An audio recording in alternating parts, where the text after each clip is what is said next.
Good afternoon, everyone. Welcome to our March meeting. I'll call the meeting to order. And as you know, the March meeting is also our annual faculty meeting. We look forward to hearing from President Price a little bit later. I have one announcement to begin. The Academic Council election has concluded, and on behalf of ECAC, I want to extend our congratulations to all newly elected as well as re-elected members of the council. You can find the complete list of the Academic Council roster for academic year 2021-22 on our website at the Committees and Members tab. So congratulations to all newly elected and re-elected council members. Thanks also to all of our colleagues who opted in for the Academic Council election. Next, we'll move to the approval of the minutes from the February 18th meeting. The minutes were posted with today's agenda on our website. Are there any corrections or additions to the minute?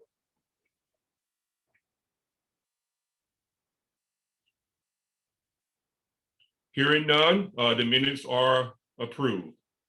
Next, we move right to our first agenda item, and that is an update on our operations for the upcoming fall and the summer and fall semesters. I welcome to our meeting Mary Pat McMahon, Vice President for Student Affairs, Gary Bennett, Vice Provost for Undergraduate Education, and Jennifer Francis, Executive Vice Provost, who are here today to tell us more about the planning that's underway for the fall, for the summer and fall terms. I'll turn it over to Jennifer. Thank you, Gary. We're going to show you a few slides and just mention a few things as we go through this. Thank you, Mary Pat.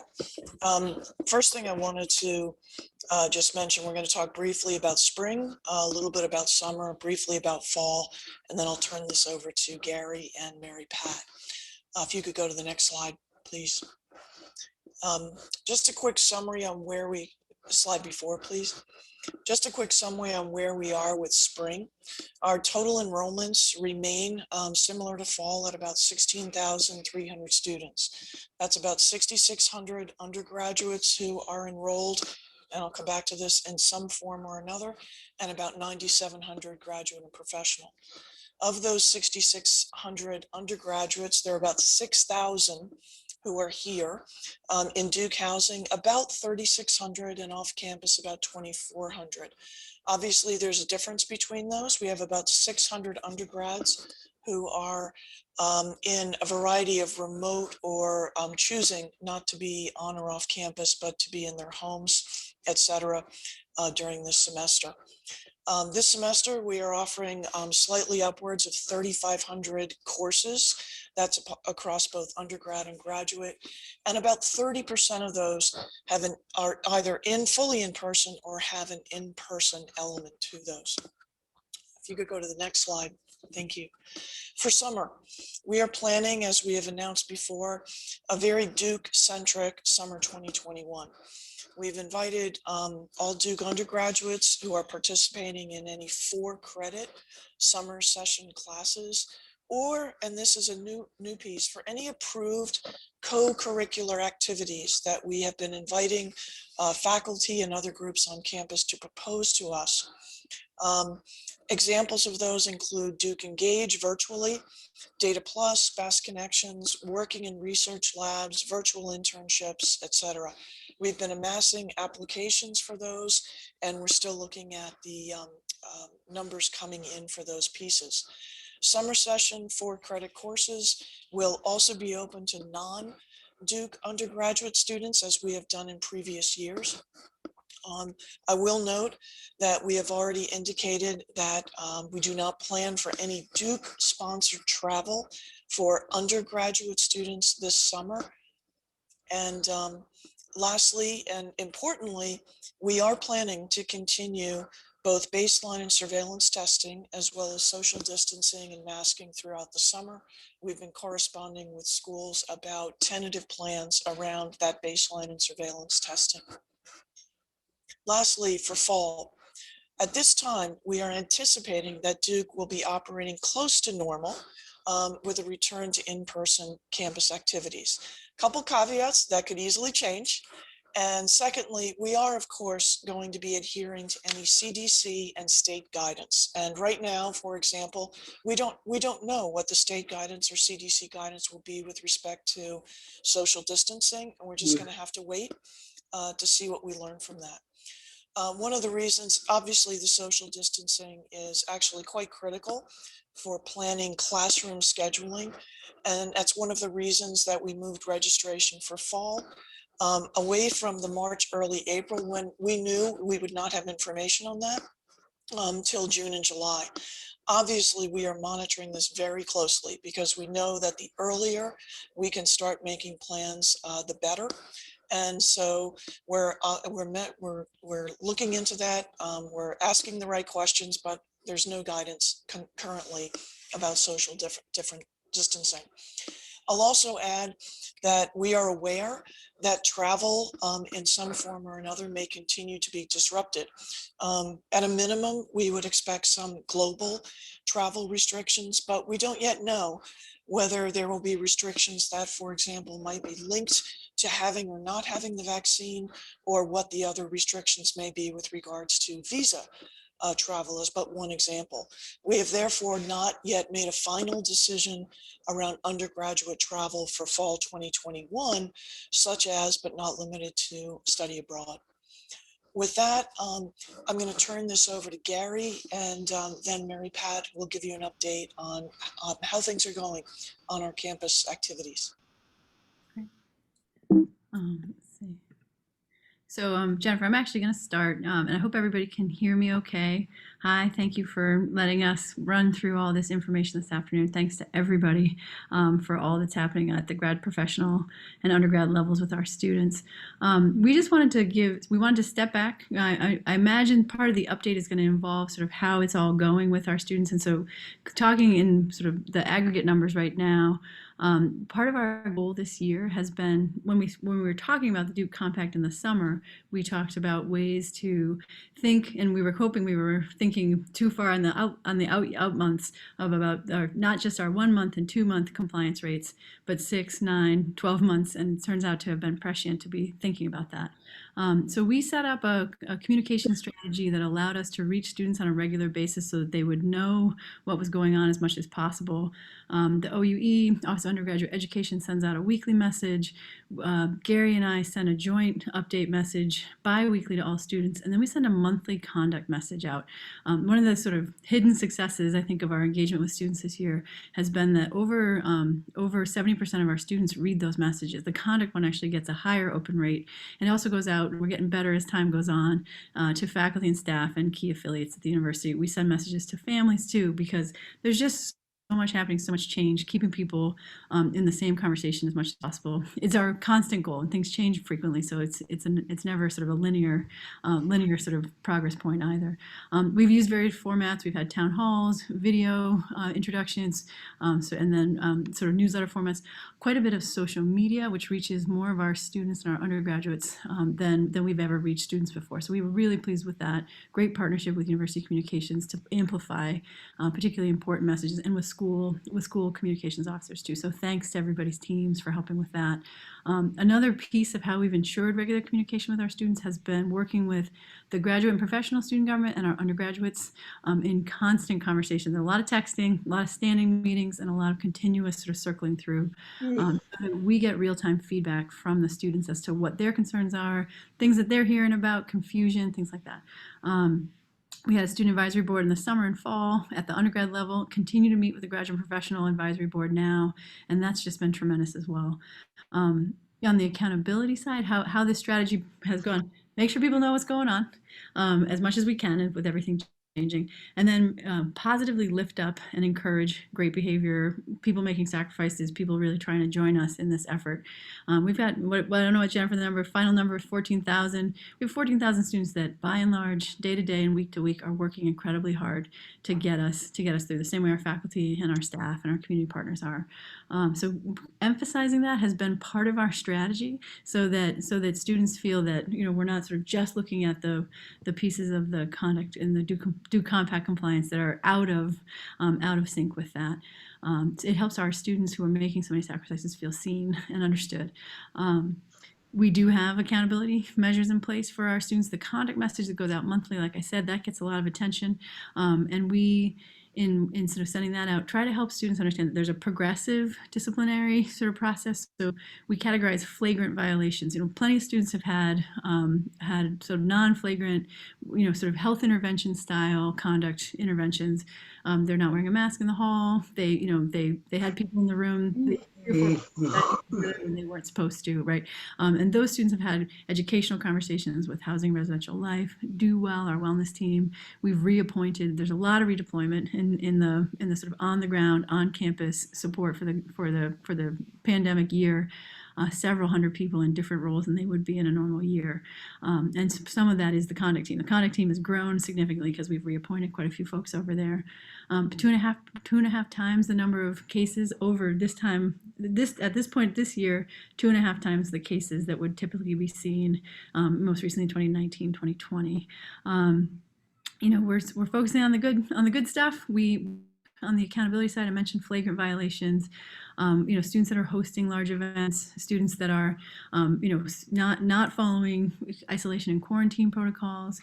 Those are the ones that we really pay attention to, and we have seen students be issued 1 and 2 semester suspensions, some in the fall, more so far in the spring because of that accumulating factor too, related to, repeat recidivism is part of our Duke Compact sort of disciplinary outcomes too.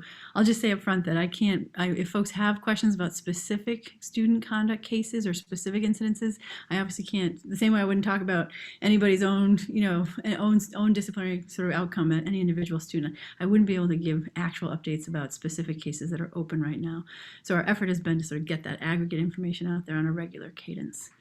Gary. I know we're eager to ask questions, so I won't take much time. I do just want to note that we're obviously in a bit of a challenging moment for the institution in the midst of our stay in place order. But I'm happy to tell you that Mary Pat and I have been walking around our campuses and engaging with our students in the last couple of days, and we pretty consistently encounter the same theme, which is I'm managing my way through this current lockdown, but I'm eager to get through the semester and get back to normal this summer, right? These are our kids are the same kids they were a month or 2 ago, and frankly, they're demonstrating a significant amount of resilience in a challenging moment. I'm pretty excited about summer. It's going to be a very, very different summer from us from an academic perspective. And one of the first times is I just want to amplify the point that Jennifer made that we will have students in residence on campus for both our curricular and our co-curricular opportunities. So for labs like mine that often have students in them in the summer, but where students couldn't often live on campus, we'll have that as a possibility now. We're seeing record demand for Story Plus, for Data Plus. We have virtual Duke Engage programs. We're planning, as Jennifer mentioned, for even despite the fact that we know there may be some barriers to taking students abroad in the fall, we are planning as though we will be able to do some international travel in the fall, and we're seeing record demand there as well. So, all told, I think all of us, our students included, are looking for that return to normal, and we are planning for that at the same time that we're managing and trying to anticipate the contingencies that might be necessary along the way. Last thing I want to say, I just want to amplify one point that Mary Pat mentioned implicitly here, which is that there is a lot of attention.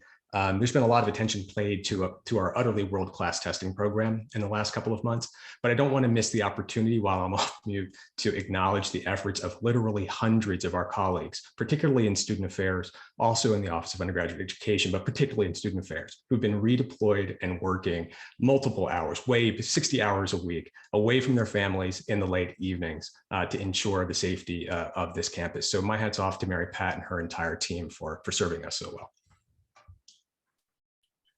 Thank you, Gary, and I echo your appreciation for the long hours folks are putting in, and thank you for keeping us all safe.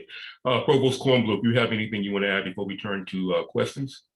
No, I'll just add my thanks. This team has been unbelievable, and I have to say the behavioral interventions cannot be understated. Gary mentioned the excellence of the testing, but it's really the work of Mary Pat, Gary, and their teams on getting the students to make a partnership that have really helped us. And even in this time when we've had this surge, I think this has been fundamental in helping us to work with the students.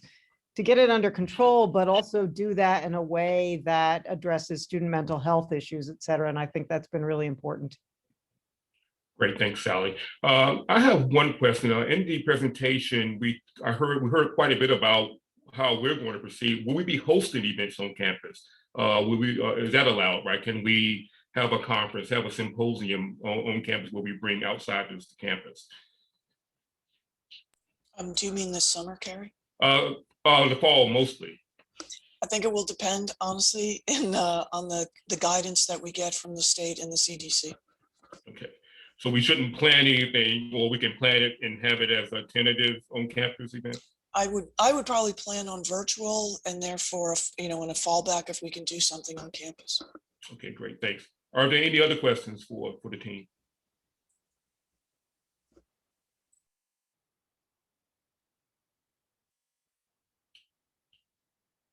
Seeing or hearing none, I think that's great. Thank you all for the presentation. Appreciate it, and we'll be in touch, I'm sure, as things develop. Again, thanks so much for all that you're doing, and I know you all are working long and hard hours. So appreciate it, much appreciated. The next item on the agenda is the President's address to the faculty. This is Vince, it should be Vince's fourth time presenting to the faculty, but it was actually his third. As you might recall, last February, we canceled the meeting due to inclement weather. And the rest of the spring was canceled due to the pandemic. So we're happy to welcome Vince here with us today and to present to the faculty his annual address. President Price. Oh, thank you, Carrie, for the very kind introduction. And, we'll take advantage of this virtual moment to work through a formal presentation, and I'd love to take questions as well. I'm very grateful, Carrie, to you for your leadership in this extraordinary moment for our university. And let me also say thank you to every member of our faculty for your commitment to our students and your colleagues over the course of the past year. I know that teaching, conducting research, providing clinical care in this pandemic has required an enormous amount of flexibility. And I know well the sacrifices that all of you have made and continue to make. At the outset of the academic year, when I addressed our new incoming class of 2024 at our first ever virtual convocation from a completely empty Duke Chapel, I noted at that time that our academic community, in fact, had faced and had overcome similar challenges before. A century ago, the Spanish flu raged through 1918 and 1919 and was still a presence when Trinity College welcomed the incoming class of 1924. The flu pandemic then as now, it brought masking, business closures, and quarantine, even in those early days of public health understanding. But the life of Trinity College went on. Classes met, research was conducted, and yes, even faculty meetings were held. But perhaps most remarkably, in the midst of the flu pandemic, Trinity faculty members and administrators were actively engaged in articulating a new vision for the future. And indeed, just a few years later, in 1924, their small liberal arts college was transformed into our research university, one that would go on to win the world's respect. And I think today we're engaged in that same ongoing process of institutional transformation and evolution. It's one that has truly never ceased. And since I last addressed this council, as Carrie pointed out, it's been some time, we have made remarkable progress. To be sure, we are not yet out of the grips of COVID, as Jennifer just noted. The recent and very concerning growth of positive cases among our undergraduates, which necessitated the restrictions we put into place this week, this reminds us that our work is by no means done. But by working hand in glove with our medical leadership, our faculty, staff, public health experts, and local leaders here in Durham, we've successfully carried out our core missions for more than a year. And we can now begin to see our path out of the pandemic and look forward to a brighter future. And in a few short years, we will mark the 100-year anniversary of the creation of Duke University in 2024. Like our Trinity College forebears, we will together guide this institution into a new century. So looking ahead, we remain focused on the tenets of the strategic framework toward our second century, which was developed over the course of my first year in consultation with faculty, trustees, administrators, students, alumni, staff, and members of the Durham community. As you may recall from previous conversations in this council, this framework is organized around 5 fundamental foci. First, empowering people, investing more decisively in our extraordinary faculty, students, and staff, recognizing that their accomplishments comprise the true measure of our institutional excellence. Second, innovating in teaching and learning, better fusing our research and educational missions, and leveraging new technological and pedagogical approaches that meet the evolving needs of a new generation of students. Third, renewing our campus community, ensuring that everyone who calls Duke home can share in a lived experience that's increasingly inclusive, equitable, engaging, healthy, and vibrant. Fourth, partnering with purpose, strengthening relationships in Durham, and serving as a collaborative catalyst in the region to advance innovative economic development while improving community health, housing, and education. And then fifth, engaging our global network, better supporting and harnessing the talents of our alumni and friends throughout the full arc of their lives in what we might think of as a Duke without walls that invests continuously in developing ourselves and each other to reach our full potential. Now, I've noted at times that this framework begins and ends with Duke's people, and it's centered around community. It's rooted in an understanding that our university is only as strong, only as healthy, as collectively capable and accomplished as our faculty, student, staff, clinicians, and alumni throughout the world. It represents a people-first shift of emphasis in our investments. Less emphasis on investing in new buildings, the physical infrastructure, and more emphasis on investing in the people who work and teach and study and live in our buildings, our human infrastructure. So I thought today I would highlight for you some of our work and our progress in each of these 5 areas. First, we must invest in exceptional scholars, and we are. A major driver of Duke's rapid ascent among global universities were strategic faculty recruitments. For example, in the 70s and 80s, which at the time were focused, many of them, on humanities and social sciences. And today, with the leadership of Provost Kornbluth and Chancellor Washington and our deans, we're increasing that upward trajectory. Of Duke's faculty members, who are also members of the National Academies of Sciences, Medicine, or Engineering, and the American Academy of Arts and Sciences, fully 20% have either been named or hired in the past 3 years. And we're seeking this excellence through diversity. Across all our schools, the percentage of women on our regular ranked faculties now stands at an all-time high at 37%. The percentage of faculty from underrepresented groups is also at an all-time high.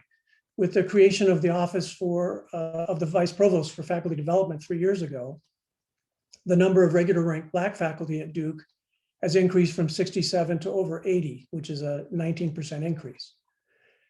We'll need to build on this modest success, energized by our institutional commitments to social equity and anti-racism, with an emphasis on strategic cluster hiring in areas where underrepresented faculty are lacking, with support from a newly awarded gift of $10.5 million from the Duke Endowment, and by directing resources from our Science and Technology Initiative to diversify our STEM faculties.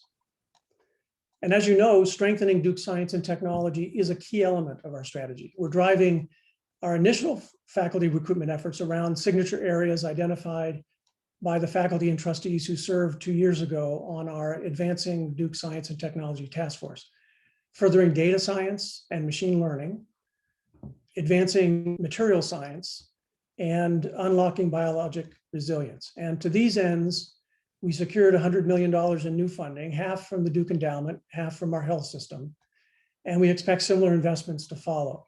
We assembled review panels with university and Duke Health science leaders who have defined selection criteria and who consider prospective candidates from schools and departments for targeted funds. And these efforts have already seen success. 16 extraordinary new hires in Trinity, Pratt, and the School of Medicine. 2 of the new faculty are members of the National Academies. One's a Howard Hughes Medical Institute investigator. and the remainder have high potential for that level of success. And importantly, we're investing in faculty already at Duke.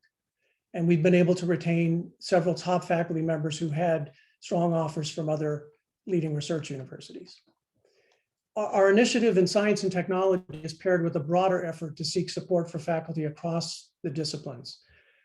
Newly endowed chairs with gifts that are now targeted at $3 million apiece will be a cornerstone of our forthcoming centennial fundraising campaign, which we plan to launch in early 2024. This year, we secured our first two $5 million presidential distinguished faculty chairs, and there will be more to come. Our effort will support not only science and technology, but all of our faculties. And this is critically important as our faculty endowments lag considerably behind our peers. Now, let me just say here that in a year when all of us have made sacrifices financially in this moment of budgetary pressure, I know it must strike some as difficult to square our present context of austerity with investment in our faculty. But our strategic cuts this year have been undertaken precisely because we need to emerge from COVID as well positioned as possible to maintain or extend our market competitiveness. And we will do this. Our pruning is undertaken to vitalize Duke, to enable new, vigorous, and strategic growth when conditions are conducive. Likewise, empowering people requires making new investments in supporting our extraordinary students. This year, applications to most of our programs have reached historical highs, including 50,000 undergraduate applications. And our acceptance rates will, as a result, likely be at historical lows. And again, we seek excellence through diversity, with our undergraduate student body now 45% white, 29% Asian American or Pacific Islander, 12% Black or African American, 12% Hispanic or Latinx, and 2% Native American. We now provide financial aid to half of our undergraduates, and we're need-blinded admissions and steadfast in our commitment to meeting the estimated financial need of every student we admit. Student access and affordability remain core priorities, as well as very deep challenges across all of our educational programs at the undergraduate and graduate levels. Turning again to the undergraduates, just by way of example, the cost of attending Duke as a percent of median family income has grown fully 1/2 over the past 15 years, the top line here in this graph, although it's leveled off and declined somewhat over the past 3. But because of disproportionate family income growth during this period among wealthier families, those who do not qualify for financial aid, the actual cost of attendance as a proportion of family income appears to be relatively constant during this 15-year period. And because of our generous financial aid commitments, the median aided family has in fact seen the net cost of attending Duke as a percent of family income decline modestly. But these overall patterns obscure increased financial pressures on families, particularly in the middle and upper middle tiers of the income distribution.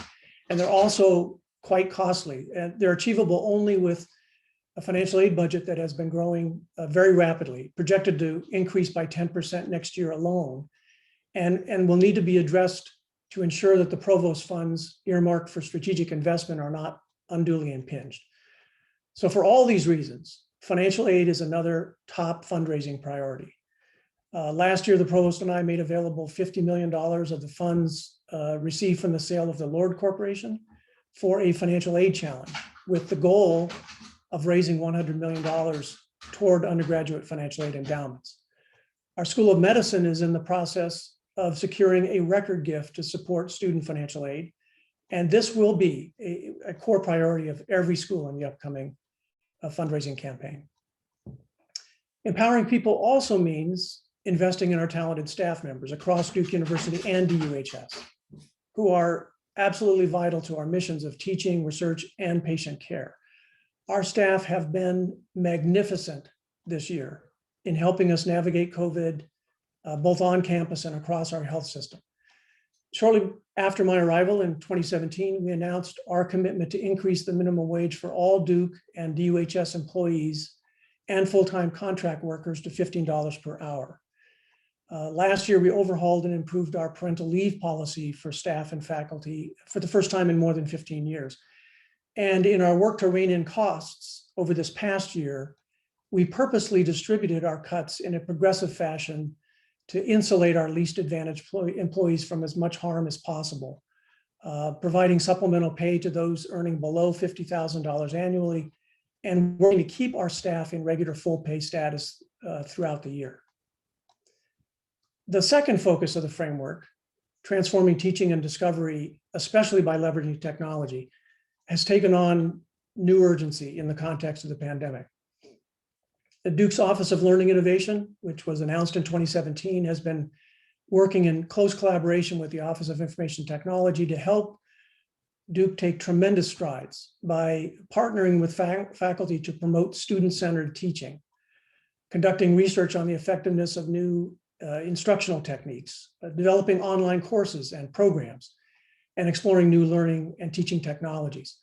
And learning innovation is not only helping us navigate COVID, but is advancing a variety of initiatives that will be important to secure resources going forward, including things like digital citizenship modules within OIT's Innovation CoLab, a flipped learning model for master's program in basic science research in the School of Medicine, and workshops on course design and online learning for divinity school faculty. And we're reimagining doctoral education. The Office of the Provost has been working with the schools to implement recommendations of the 2018 RIDE Committee report, announcing that all PhD students who are in their 5-year guaranteed funding period would receive 12-month stipends beginning in the fall of 2022. And last fall, the Association of American Universities, the AAU, chose Duke as one of 8 participants in a pilot cohort for their national PhD education initiative. Our third strategic focus, fostering community on campus, has, without question, it's been challenged by COVID and the social distancing that it has necessitated. But here again, we continue to see real progress, making the campus healthier, more vibrant as a place to live and learn and work. This past summer, after several years of work through our Healthy Duke initiative, we successfully made the entire campus tobacco-free. We're making new investments in student and employee mental health and physical health and wellness, recognizing that the life that we live outside the classroom or the lab has everything to do with our success. To that end, we're working to revitalize the residential experience for our students. 2 years ago, our University Task Force on the Next Generation Living and Learning Experience explored innovative strategies for optimizing Duke's residential educational experience for the 21st century. And since then, with the leadership of Mary Pat McMahon and Gary Bennett, we've just heard from them. With their leadership, we've turned our attention toward implementation. We're designing a Duke 101 series of co-curricular courses that support life skills and career development and well-being.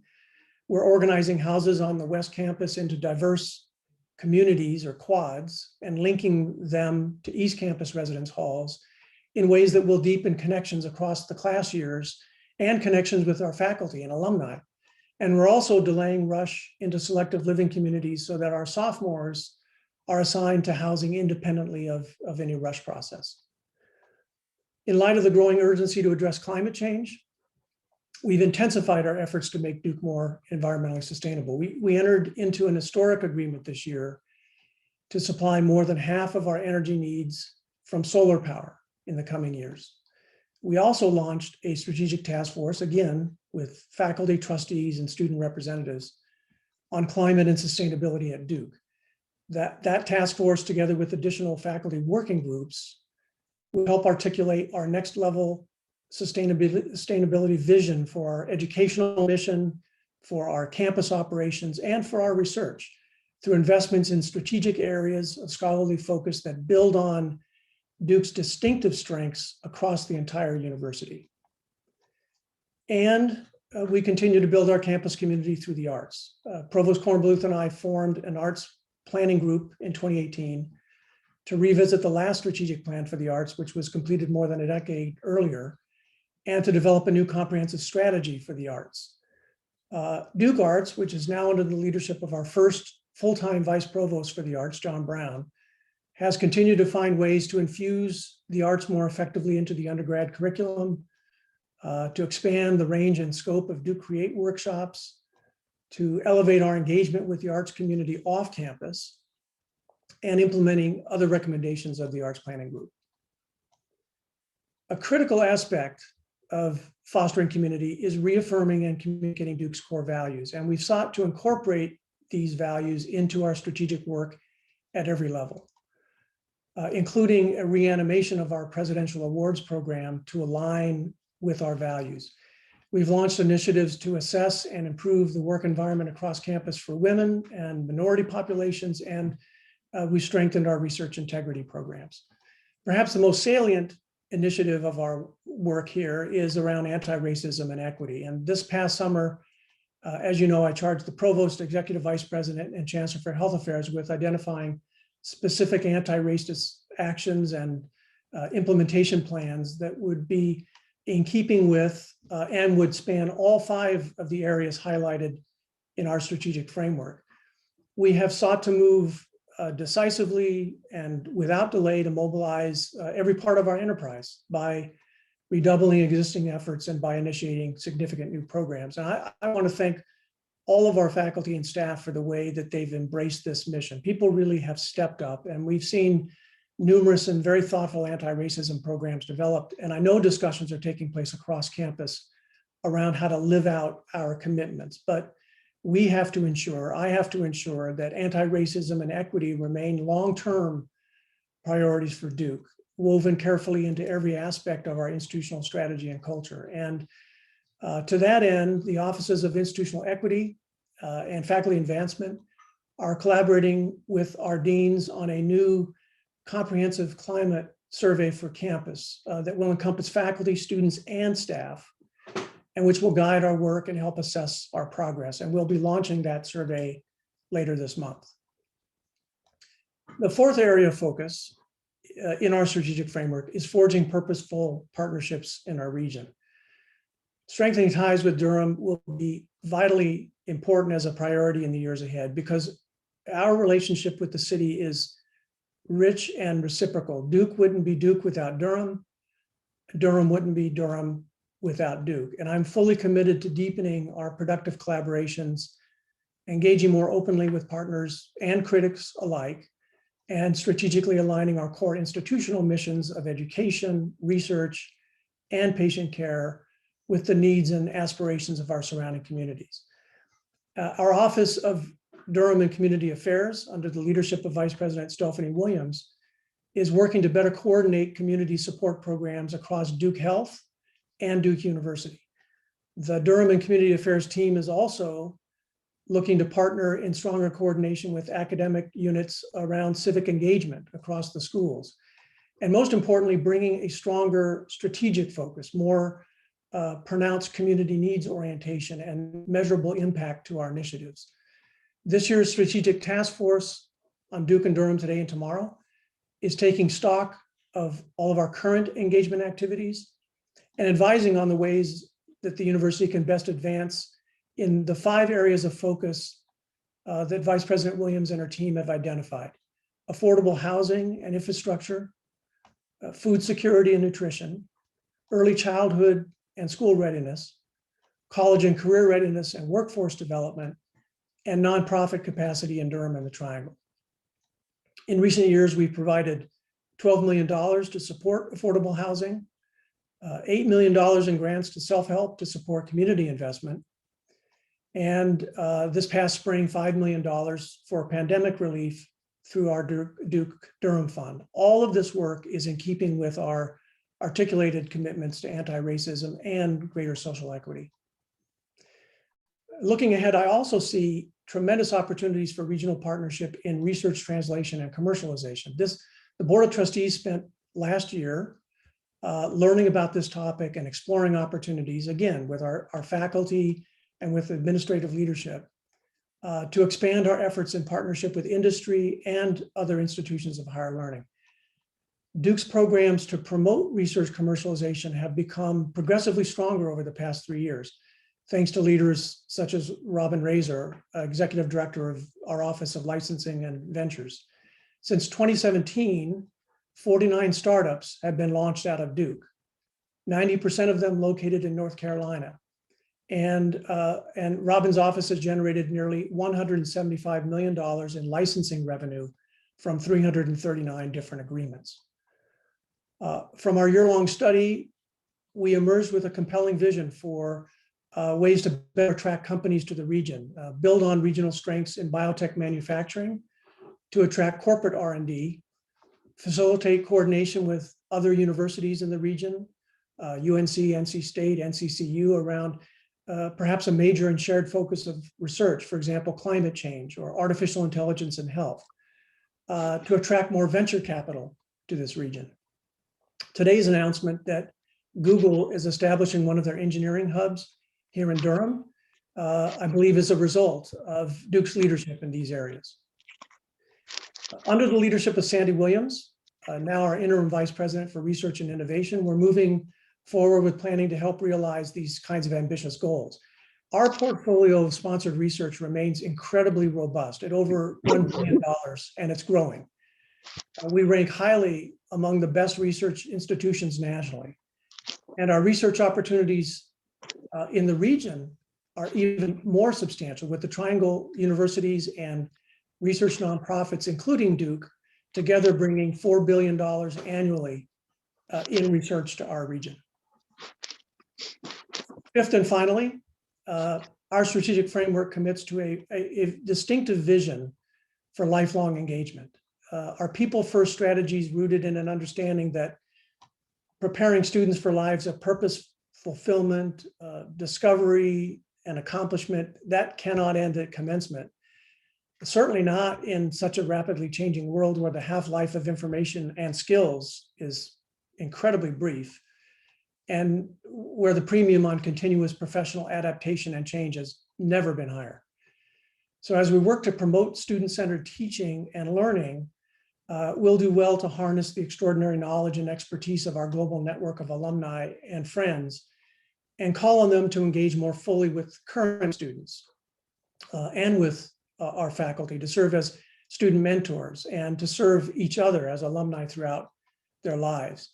And along these lines, our 2018-19 Strategic Task Force on Activating the Global Network proposed a long-term distinctive vision for the future where Duke alumni, faculty, students, and staff are part of a cross-cutting and ever-evolving network where the on-ramps for engagement are simplified and streamlined, and where the university is a partner to continuous career support and education well before and long after graduation. And efforts to realize that vision are underway. Duke alumni is coordinating with our new Assistant Vice President and Career Center Director, Greg Victory, in support of building a more robust and unified infrastructure for lifelong learning, and to provide our schools with a stronger platform for online educational programs. Duke Continuing Studies is moving from Trinity College into the Office of the Provost. And the Forever Learning Institute, which was launched just this year, is an interdisciplinary virtual education program exclusively for Duke alumni. Participants can choose from one of 4 tracks: the human experience, social movements and change agents, America Today, and advancing health and wellness, or they can satisfy their curiosity and enroll in multiple themes. So this outline, it highlights just some of the many ways that Duke is moving forward, guided by our strategic framework and supported by the efforts of just extraordinarily diverse and skillful community of faculty, of students, staff, and alumni. And we're doing this notwithstanding the pandemic. And I'm grateful to the countless numbers of people who have been engaged. We're doing this at a challenging moment with current and likely continuing financial pressures, but we're doing this with confidence. We will need to be efficient and thoughtful and strategic in our expenditures, and at the same time, creative and equally strategic in our search for new revenues. Notwithstanding all the operational and the financial headwinds we're facing, we are on a trajectory to recover from the pandemic and enter a post-COVID environment better equipped than ever to lead in global education. Philanthropy is a very important part of this strategy. And thanks to the work of our deans, development officers, and many others, most importantly, our very generous donors, we have raised well over $500 million each year over the past 3 years. Taking into account revisions in the way we now tally gifts, this easily meets or exceeds our fundraising during the last campaign, Duke Forward. In fact, fiscal years 2018 and 2020, at $517 million and $519 million respectively, were the third and the second highest fundraising years in Duke's history, eclipsed only by the final year of the last campaign. And this is in spite of more conservative counting and last year, the pandemic affecting much of our work. Perhaps most importantly, and important for this group to know, funds raised for the faculty have increased by 73% over the past 3 years. And similar philanthropic successes, and I believe even better to come, will be critical to our future. Last year, we created 120 new endowments, including 7 new endowed professorships and 53 newly endowed funds for scholarships and fellowships.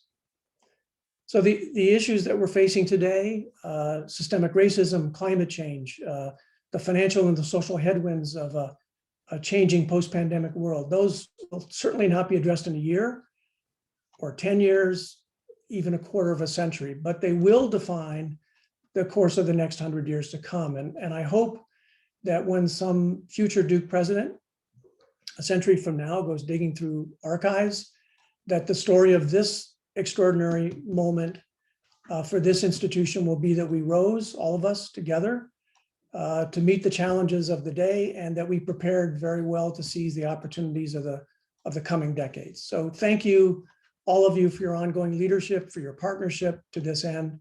And as I said, I'd be delighted to take your questions. Thank you, Vince.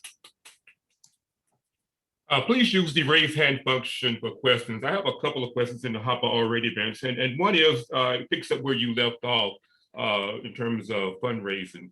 And the question is, has the vision for the upcoming campaign changed as a result of the pandemic in terms of the goals that we set in terms of the amount we want to raise, or the vision or strategic thinking about the campaign? It's a great question, Kerry. So last year, the first thing we did as we realized we were facing the pandemic is revisit the strategic framework and ask ourselves, as the world appears to be changing, does the framework need to change? And our sense was no. Actually, if anything, what it's done is highlight the directions we're moving in. And I think it's actually accelerated progress to some extent. With respect to the next campaign, we're early in the process. We're working with the schools to articulate school level priorities that roll up into higher university level priorities. And as I described here, in broad sweep, there's no question in every one of our schools that support for faculty and support for students is at the top of this list. It's not that we won't have capital investments we need to make, but we need to be smart about those investments in physical infrastructure and actually look to renovate more than build new. And I think our thinking about space and space utilization absolutely has changed as a product of COVID, and that will shape some of our thinking going forward. We're working with our donor community. My sense right now is that the markets are pretty frothy, and that it creates a good philanthropic moment in the short run. Who knows how that's going to play out longer term? So with respect to setting a target, we haven't yet done the feasibility work. It will clearly exceed the Duke Forward campaign target, which, as you know, is 3.75. We raised 3.8 billion. It'll be north of that, but we have not identified the precise target yet. Thank you. Stephen Bass. Yes. Hi, Vince. Really appreciate what you have been telling us. Now, the investment in the excellent science faculty that you have highlighted in your presentation, of course, also requires an investment in the physical plant, in the labs for these scientists. And unfortunately, in the sciences over the last decade, we have been really lagging behind in that. So my question to you is whether this is on your radar and whether you can give us hope that those great scientists will have great labs to do their deeds. It is absolutely on our radar. And we have facilities to renovate as well. So some of what has to happen is in the context of a comprehensive capital planning process. We're shifting to a more disciplined, longer-term capital planning process. We need to think about the best use of the spaces we have already, and by relocating perhaps people to spaces that serve their needs, dry lab space as opposed to wet lab space, at some combination of renovation of existing facilities and construction of new facilities. In the sciences, there will be, I think, a need for construction of new facilities. We've done some, sort of large blocking of where facilities might go. We haven't yet run those to ground in ways that will inform the capital campaign, for example. But there will be targets, capital fundraising targets assigned to specific priorities. And in the sciences, those include capital priorities. Great. Vince, I have another question related to STEM, but it's from a different angle, actually. And so the question is there a danger of the focus on STEM, the emphasis on STEM and facilities related to that, coupled with the COVID pandemic constraints? Is there a danger of us de-emphasizing the things that made Duke, i.e. the humanities and social sciences? There is a danger and we will avoid it. I would say in general that the strength of our approach to any topic is that we can bring multiple perspectives to bear. Multiple schools can enter into these conversations. And we have distinguished, every university talks about interdisciplinary collaboration. I think that Duke can lay claim to some unique successes on that front. So in spaces where there's an opportunity for the humanities and the social sciences to inform the way we think about a Duke approach to the challenges of the future, there's enormous opportunity. So as we invest, to take an example, as we invest in areas related to computing, we have strengths in cybersecurity. We have strengths in all manner of humanistic and social scientific and policy expertise that can be brought to bear on where science goes, right? So that's part A of my answer. Part B is we have to invest across the disciplines in our faculty. And this is why I see such enormous opportunity and frankly responsibility to raise chairs, not just in the sciences, but across our faculties. It's not just that we don't have enough endowed chairs, which is true, we do not have enough. The chairs we have are underfunded, woefully underfunded. We have been, it's great to have eponymous chairs, don't get me wrong, they honor important people, but it's even better if you have chairs that are backed up by resources that are fungible, that allow our deans to make smart investments to move forward. And there isn't a discipline across the institution where we can afford not to take that charge really seriously. So it's double down, it's doubling down on the strengths that we have. It will take some real thoughtfulness about,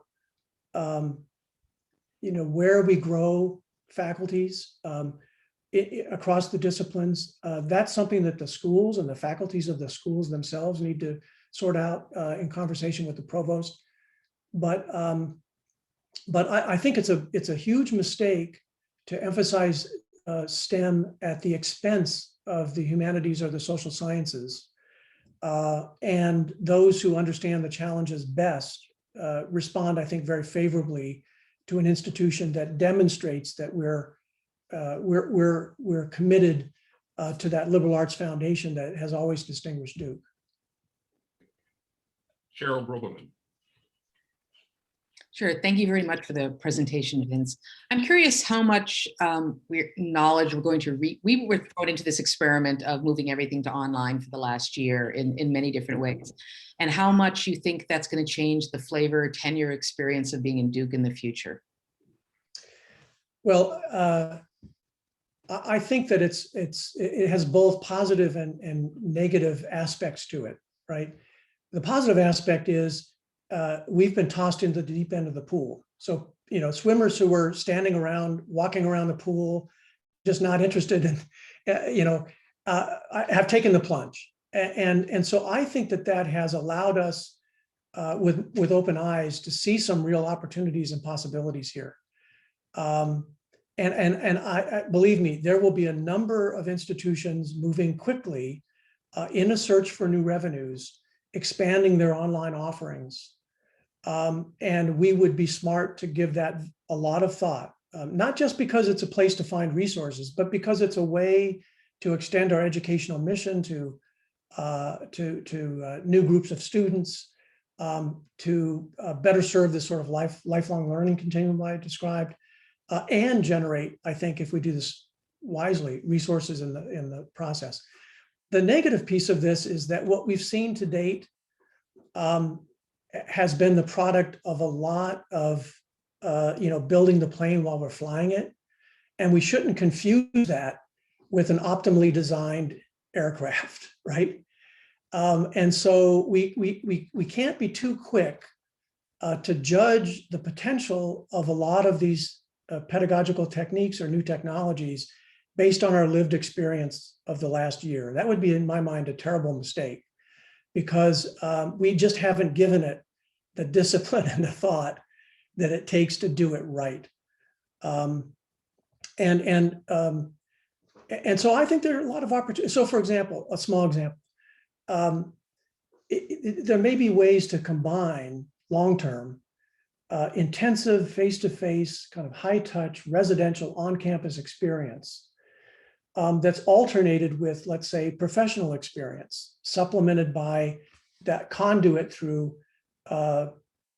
virtual learning opportunities to remain connected to your academic community, and then come back into a full-time student mode, much more thoughtful about, what it is you're after, what it is you want as a learner.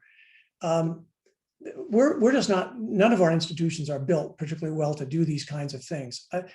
So I think I just put that on the table as one opportunity, as kind of a blue sky opportunity. And I think that we should build on what we've learned, but we should recognize that because we were, pushed into the pool and we were thrashing around in there, that's no substitute for really great swimming. But this is an institution that I think, though, can marshal the resources we need to get this right. I think we can be, I believe we will be a leader among our peers in this. David Schanzer.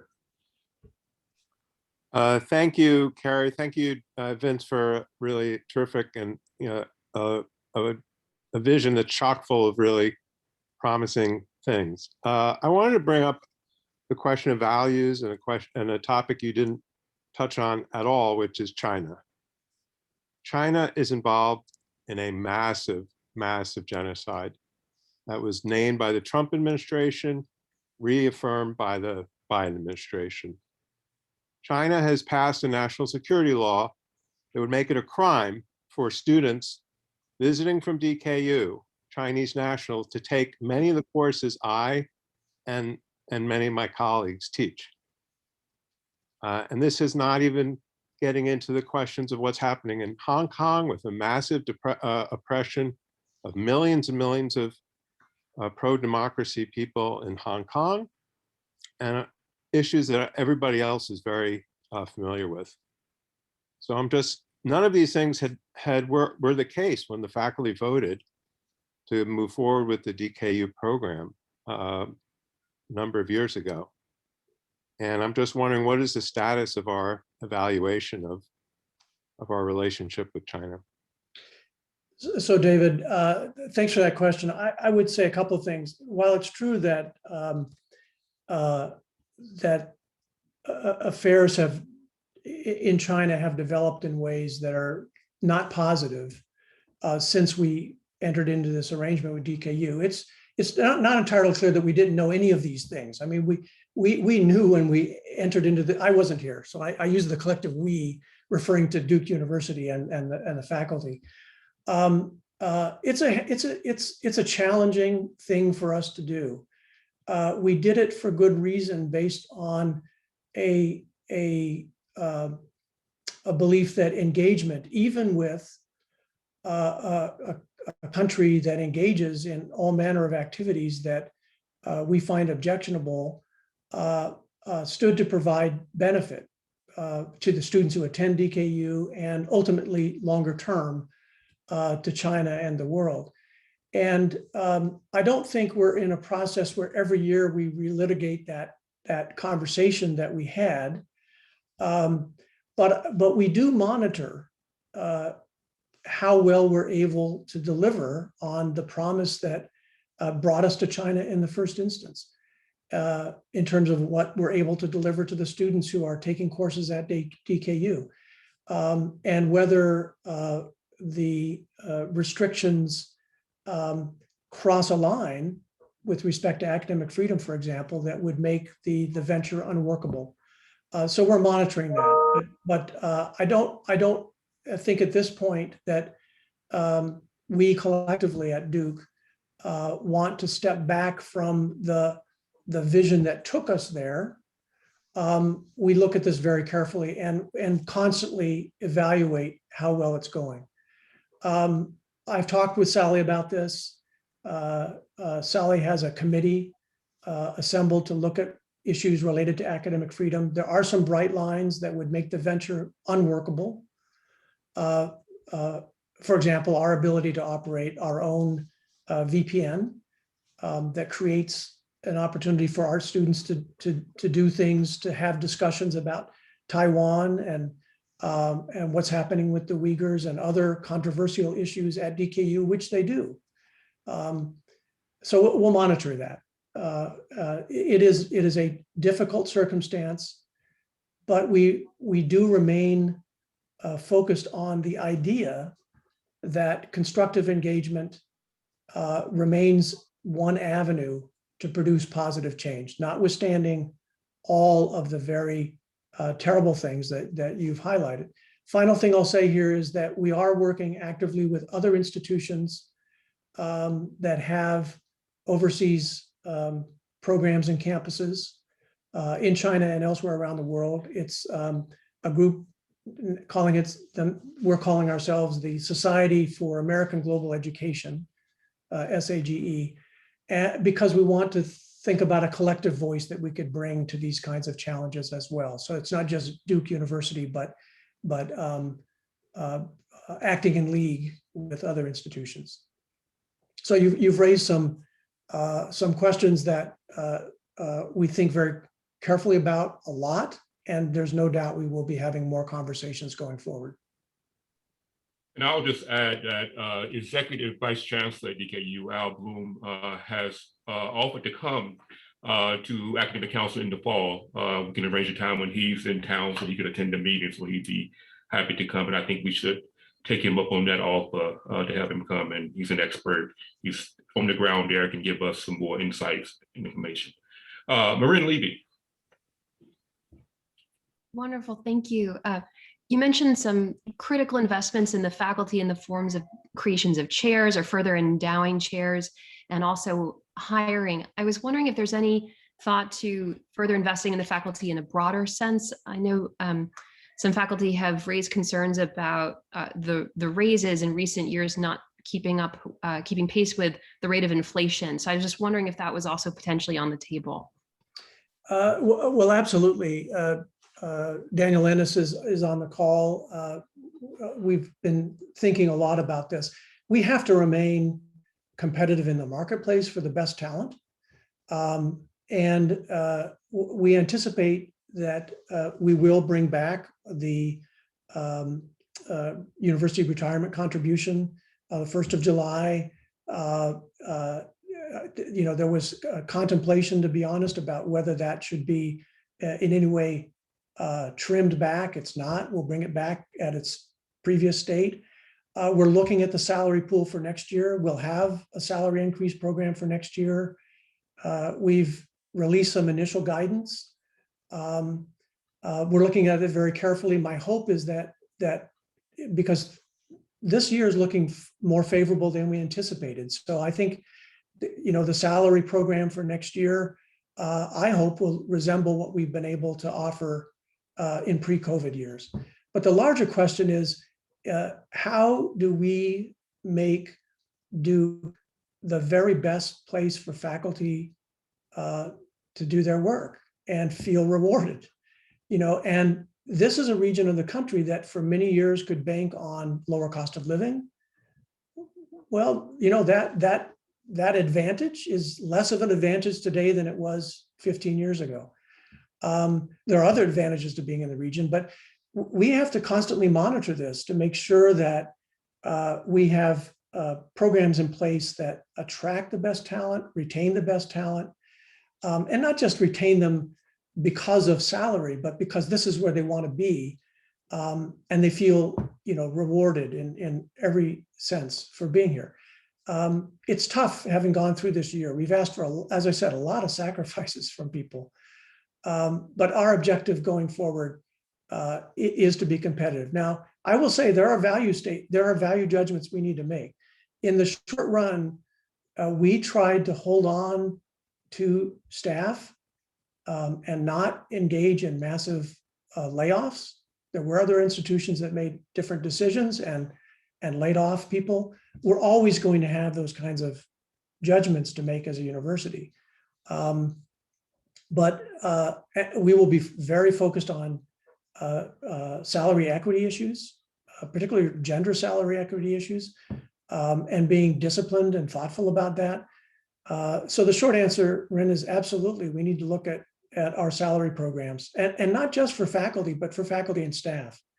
I have noted in every university where I've been, because the value proposition of the faculty is so clear, you get these discontinuities where there's a willingness to extend more by way of pay increases year over year for the faculty, and far less focus on the staff. And then suddenly you start to see that you're challenged to retain the staff. Well, that hurts the faculty. Faculty don't want to work at a university where we can't afford the staff to support the faculty. So we have to be very, very thoughtful about this, and we will be. And Daniel will be an extraordinary partner to us in this enterprise.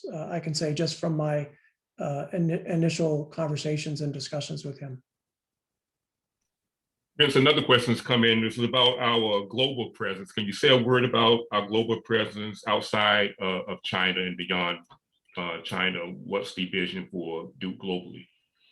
So it's a great question, Carrie. And I should say, to start off, I've emphasized very purposely our commitments to Durham and the region.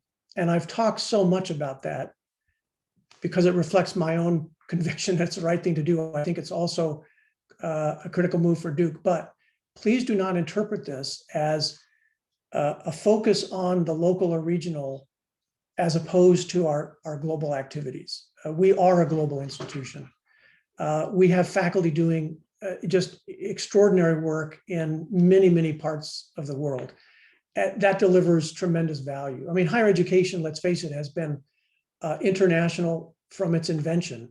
Initially more European international than global, but quickly global. It's never been, a regionally constrained enterprise.